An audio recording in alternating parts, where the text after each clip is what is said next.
Zedekiah was 21 years old when he became king, and he reigned in Jerusalem 11 years. His mother was Hamutal, the daughter of Jeremiah from Libnah. But Zedekiah did what was evil in the Lord's sight, just as Jehoiakim had done. These things happened because of the Lord's anger against the people of Jerusalem and Judah, until he finally banished them from his presence and sent them into exile. Zedekiah rebelled against the king of Babylon. So on the 15th of January, during the 9th year of Zedekiah's reign, King Nebuchadnezzar of Babylon led his entire army against Jerusalem. They surrounded the city and built siege ramps against its walls. Jerusalem was kept under siege until the 11th year of King Zedekiah's reign. By the 18th of July in the 11th year of Zedekiah's reign, the famine in the city had become very severe, and the last of the food was entirely gone. Then a section of the city wall was broken down, and all the soldiers fled. Since the city was surrounded by the Babylonians, they waited for nightfall. Then they slipped through the gate between the two walls behind the king's garden and headed towards the Jordan Valley. But the Babylonian troops chased King Zedekiah and overtook him on the plains of Jericho, for his men had all deserted him and scattered. They captured the king and took him to the king of Babylon at Riblah in the land of Hamath. There the king of Babylon pronounced judgment upon Zedekiah. The king of Babylon made Zedekiah watch as he slaughtered his sons. He also slaughtered all the officials of Judah at Riblah. Then he gouged out Zedekiah's eyes and bound him in bronze chains, and the king of Babylon led him away to Babylon. Zedekiah remained there in prison until the day of his death. On the 17th of August of that year, which was the 19th year of King Nebuchadnezzar's reign, Nebuzaradan, the captain of the guard and an official of the Babylonian king, arrived in Jerusalem. He burned down the temple of the Lord, the royal palace, and all the houses of Jerusalem. He destroyed all the important buildings in the city. Then he supervised the entire Babylonian army as they tore down the walls of Jerusalem on every side. Then Nebuzaradan, the captain of the guard, took as exiles some of the poorest of the people, the rest of the people who remained in the city, the defectors who had declared their allegiance to the king of Babylon, and the rest of the craftsmen. But Nebuzaradan allowed some of the poorest people to stay behind to look after the vineyards and fields.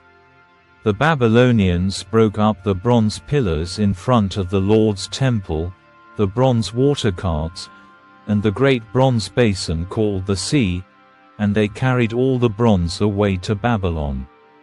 They also took all the ash buckets, shovels, lamp snuffers, basins, dishes, and all the other bronze articles used for making sacrifices at the temple.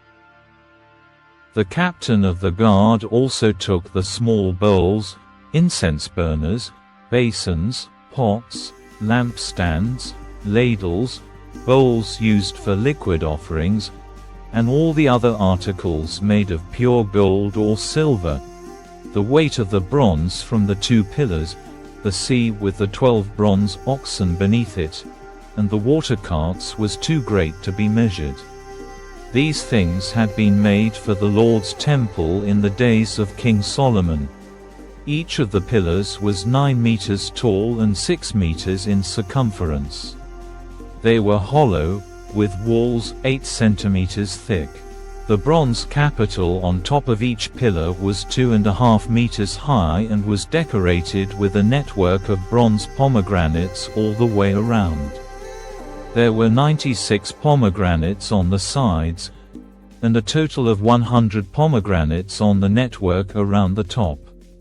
Nebuzaradan, the captain of the guard, took with him as prisoners Seraiah the high priest, Zephaniah the priest of the 2nd rank, and the 3 chief gatekeepers, and from among the people still hiding in the city, he took an officer who had been in charge of the Judean army, 7 of the king's personal advisers, the army commander's chief secretary, who was in charge of recruitment, and 60 other citizens. Nebuzaradan, the captain of the guard, took them all to the king of Babylon at Riblah. And there at Riblah, in the land of Hamath, the king of Babylon had them all put to death. So the people of Judah were sent into exile from their land. The number of captives taken to Babylon in the 7th year of Nebuchadnezzar's reign was 3,023.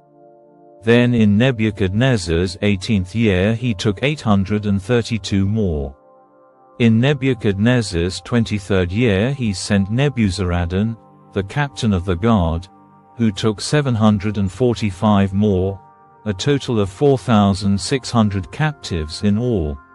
In the 37th year of the exile of King Jehoiachin of Judah, Evil-Merodach ascended to the Babylonian throne.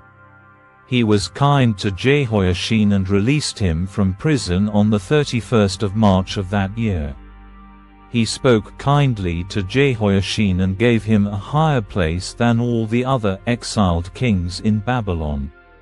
He supplied Jehoiachin with new clothes to replace his prison garb and allowed him to dine in the king's presence for the rest of his life. So the Babylonian king gave him a regular food allowance as long as he lived. This continued until the day of his death.